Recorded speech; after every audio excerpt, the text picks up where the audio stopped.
Hola a todos y bienvenidos a Biblioteca Resumida. Aquí encontrarás los mejores resúmenes de libros, perfectos para aquellos que aman la lectura, pero que no siempre tienen el tiempo para leer cada página. Si te gusta el contenido, no olvides suscribirte al canal para no perderte ningún resumen. Vamos a empezar. Resumen de Filosofía a martillazos, tomo 1 de Darío Steinschreiber. Introducción. La filosofía no empieza, se queda. Ese es el núcleo de lo que Steinschreiber denomina el acontecimiento filosófico. Una clase de filosofía no se propone resolver ni definir, sino detenerse y desarmar, poner en evidencia los supuestos de los supuestos, hasta que lo dado se revela como una construcción frágil. En este juego lingüístico, en esta interrupción de la rutina cotidiana, algo se produce, un desvío, una diferencia, una comunidad nueva. La clase de filosofía es subversión y juego, es poesía y martillo. No hay que buscar certezas, sino mover la cosa desde adentro, hasta que se rompa. La deconstrucción aparece como el motor del pensamiento. Se deconstruyen conceptos, instituciones, relatos, para llegar a la historia que los constituyó y al poder que los sostiene. No hay saber que no sea histórico, ni noción que no esté previamente moldeada por un entramado ideológico. Por eso, el aula no es un espacio neutro. Es una arena donde el lenguaje se vuelve arma y se enfrenta a las certezas cotidianas. Y aunque se pierdan referencias, aunque nos adentremos en el desierto del sinsentido, la filosofía insiste. Es asombro, desplazamiento, y sobre todo, una práctica de libertad. Clase 1. El amor. Hablar del amor desde la filosofía es tocar una fibra que nos atraviesa, que nos excede. En esa tensión entre emoción y pensamiento, Steinschreiber propone volver a la raíz. La filosofía como amor a la sabiduría. Pero no cualquier amor, sino uno que duele, que busca lo imposible, que nunca cierra. Como en el banquete de Platón, el amor comienza siendo carnal, pero se transforma en deseo de absoluto. No es casual que el deseo sea el hilo conductor. Lo que impulsa, lo que desestabiliza, lo que falta. El amor, entonces, es trágico. No se puede no amar, y sin embargo, nunca se alcanza aquello que se busca. La paradoja reside en que, al concretarse, el amor se disuelve. Lo que lo mantiene vivo es su imposibilidad. Su necesidad es el hueco, la falta, la herida. El amor no produce paz, sino inquietud. No se trata de llegar a un fin, sino de vivir en el intersticio, en la tensión irresuelta. Y es allí donde el amor se convierte en un modo de estar en el mundo, una forma de construir sentido desde el deseo. Desde Heidegger, se repiensa el vínculo entre razón y pasión. Lo afectivo precede a lo racional. Nos enamoramos antes de entender, y cuando intentamos justificar lo que sentimos, ya estamos dentro. No elegimos. El amor nos toma, como una pasión, como un Dios antiguo que se apodera de nosotros. No hay cálculo que valga. Aunque sepamos que no conviene, amamos igual. El amor desafía la economía, la lógica, la utilidad. Y es por eso que duele. Porque en su esencia hay una imposibilidad de apropiación, una rendición ante algo que no podemos controlar. Pero no solo se trata de relaciones de pareja. La vocación, la amistad, el deseo por hacer filosofía. Todo lo que tiene sentido está atravesado por el amor. Y todo lo que amamos nos puede, nos toma, nos expone a la fragilidad. El amor no se elige, se padece, se sufre, nos transforma. Por eso, amar es, en el fondo, una experiencia de desapropiación. Y el otro, cuando aparece como otro, duele, porque nos corre del centro, porque ya no podemos pensarnos desde nosotros mismos, sino desde un lugar desconocido. El amor absoluto, el de Romeo y Julieta, el de Jesucristo, es trágico porque se da hasta el final, hasta la muerte. Pero ese morir por amor se vuelve también una paradoja. Si muero, ya no puedo seguir amando. Y si no puedo seguir amando, ¿fue amor? Entre la entrega total y la imposibilidad de mantenerla, el amor se escribe como agonía perpetua. Como relato, porque el amor no es una verdad científica ni una certeza metafísica. El amor es literatura. Y como todo relato, el amor se construye desde el lenguaje. Nos contamos nuestras historias de amor, y en ese contarnos nos inventamos. No hay amor sin narrativa. No hay yo sin relato. Por eso, el amor es una práctica estética, una forma de escribirnos, de fabularnos. Pero los relatos no son neutros. Nos atraviesan estructuras previas. El patriarcado, la cultura, la religión. El lenguaje del amor nos precede, y amamos desde posiciones ya asignadas. Entonces, ¿amamos o ejecutamos un guión? ¿Deseamos o respondemos a lo que se espera que deseemos? Cuando decimos, mi mujer, ya estamos reproduciendo una estructura de posesión. Cuando decimos, te amo, lo decimos desde un dispositivo que condiciona. Y aunque queramos ser libres, aunque queramos reinventar el amor, lo hacemos desde lo dado. Por eso, amar es también resistir. Resistir a lo instituido, al modelo romántico, a la normalización. Amar es desarmar. En el fondo, el amor es un campo de batalla. Entre el yo y el otro. Entre el deseo y la imposición. Entre la libertad y la estructura. Y como todo campo de batalla, se juega en él algo vital. Por eso, aunque duela, aunque nos cierre, aunque nos exponga, seguimos amando. Clase 2. El postamor. Tras desmontar el amor como ideal romántico, esta clase se adentra en su derrumbe. Ya no se trata de cómo amar mejor, sino de qué queda cuando el amor como institución se desgasta. El postamor no es un final, sino una transformación. Es el modo en que, en las últimas décadas, nuestras formas de vincularnos han cambiado radicalmente. El amor moderno, institucionalizado en el matrimonio, la familia, la pareja monogámica y eterna, está en crisis.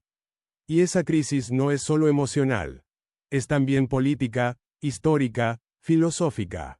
El relato tradicional del amor se sustentaba en la idea de una verdad universal. Amar es esto, amar así. Pero hoy los relatos se multiplican, se fragmentan. El amor se convierte en consumo, en simulacro, en performance.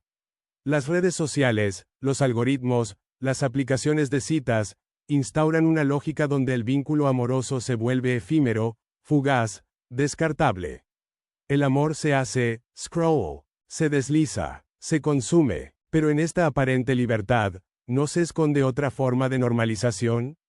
¿No nos somete de otra manera el sistema al que creemos haber escapado?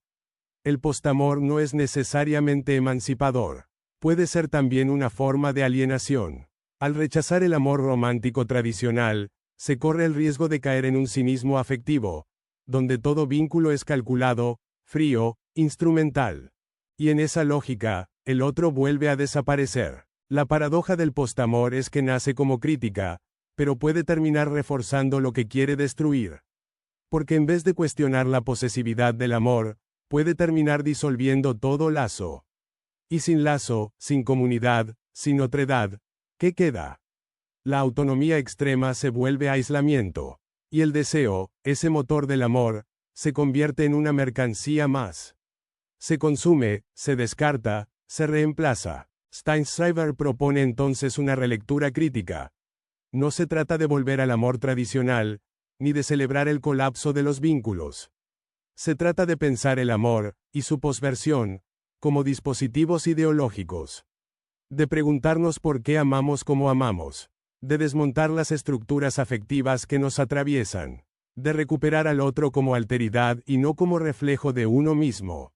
El postamor exige una reapropiación del deseo. No como retorno a un pasado idealizado, sino como construcción política. Porque todo amor es político.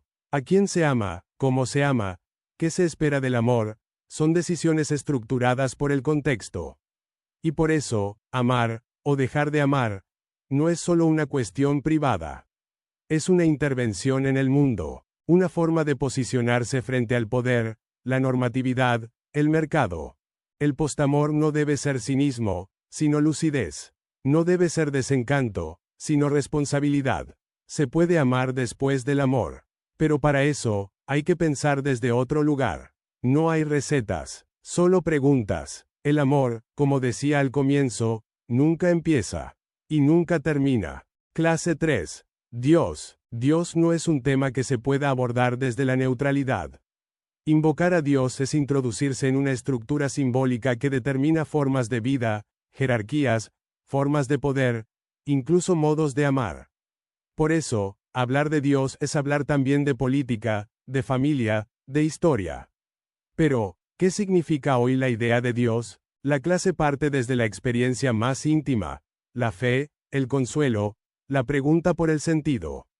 Y desde allí, comienza a desmontar el dispositivo teológico político que sostiene la imagen de un Dios todopoderoso, justo, amoroso y a la vez temible. Dios, en tanto concepto, ha sido el garante del orden. Ha fundado la ley, lo bueno, lo verdadero. Y sin embargo, como enseña Nietzsche, también ha sido el más grande obstáculo para pensar desde la libertad.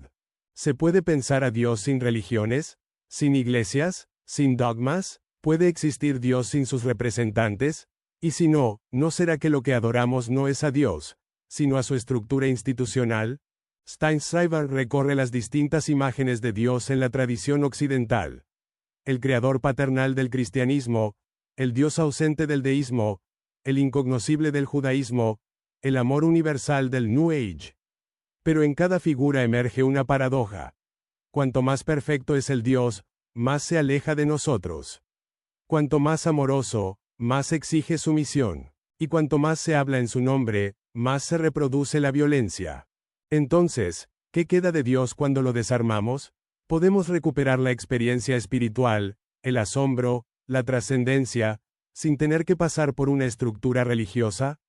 ¿Se puede pensar un Dios sin teología? En esta clase, Dios es enfrentado no como respuesta sino como pregunta. Como lugar de disputa. La muerte de Dios no implica la desaparición del sentido, sino la posibilidad de su reconstrucción. Lo divino, tal vez, no esté en el cielo sino en la ruptura.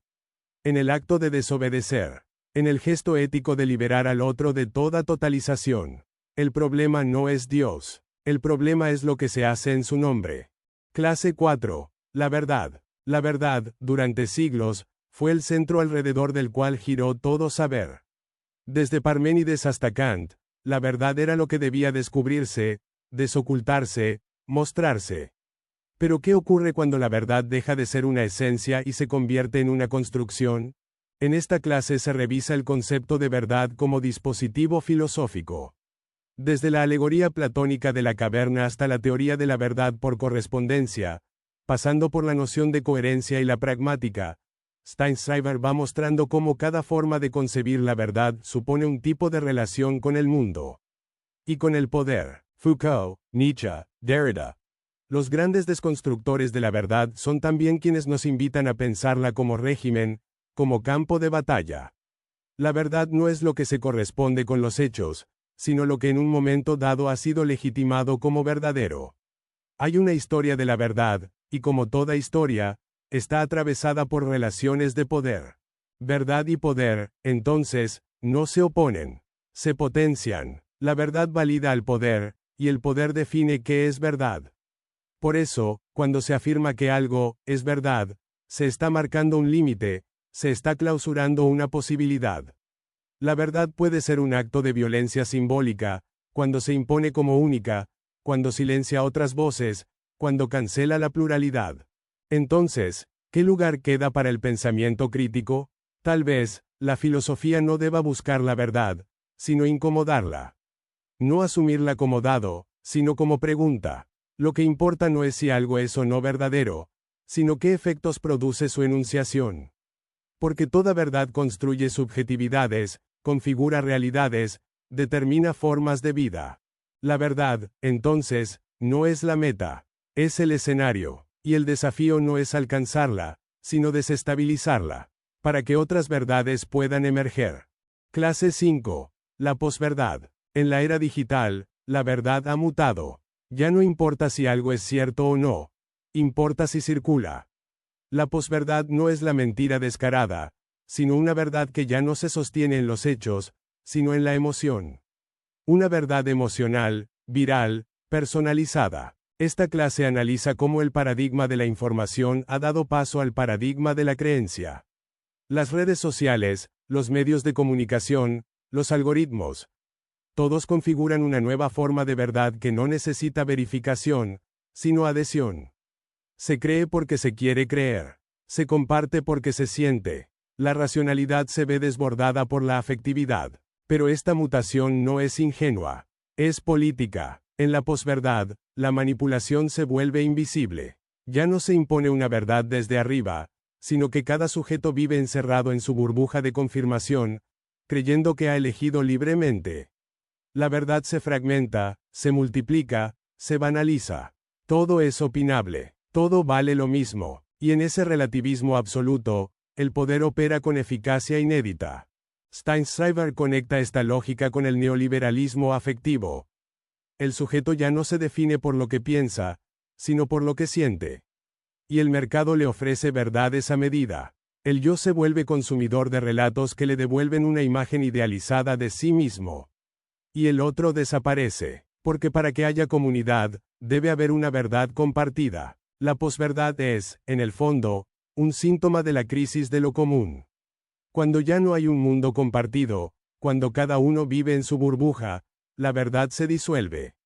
Y con ella, la posibilidad misma de la política, del encuentro, del disenso. Frente a eso, la filosofía no propone volver a una verdad esencial. Propone, una vez más, la pregunta, el extrañamiento, la torsión, para que, entre tantas certezas falsas, algo vuelva a vibrar.